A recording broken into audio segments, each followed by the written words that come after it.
ஒரு தனிப்பட்ட வாழ்க்கை நஷ்டப்பட்டு போக கூடாது. தெய்வம் ஒரு பொறுப்பை கொடுத்துருக்கிறார். உடைய ஆத்மீக வாழ்க்கையை சரிவர காத்து அநேகருக்கு சாட்சியாக ஜீவிக்கணும். அதுல சிந்தையா இருக்கணும். உனக்கு கொடுக்கப்பட்ட வேலையில, வேலை இடத்துல ஆண்டுடைய நாம மகிமைக்குன்னு சாட்சியா நிற்கணும். அது ஒரு சிந்தையா இருக்கணும். நான் அவளை போல பேசலாம், அவனை போல பேசலாம், அவனை போல வாழலாம், பரலோகம் போக முடியாது. ஏன்னா ஆண்டவருக்கு வேற வேலை இல்லையா? ஆண்டவன் நம் ஒவ்வொருவரையும் ரட்சித்தது ஒரு வீட்டுக்காக அல்ல, காருக்காக அல்ல, பங்களாவுக்காக அல்ல, ஆமென், ஏதோ உலகத்தில் ஆஸ்தி எல்லாம் சேர்க்கிறதுக்காக அல்ல.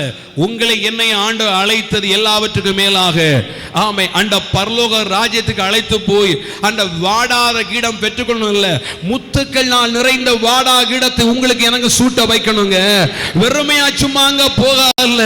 ஆண்டவர் உங்களை என்னை அழைத்தது, ஆமென், உங்கள் மேல என் மேல ஒரு ஆத்தும பாரத்தை தந்து ஆத்துமக்களை ஆதாயம் பண்ணி தேசத்துக்காய் திறப்பில் நின்று ஜெபிக்கவும் ஜனம் தேசம் மீட்படைவதற்காகவே கர்த்தர் அப்படிப்பட்ட பொறுப்பை கொடுத்து அழைத்திருக்கிறார்.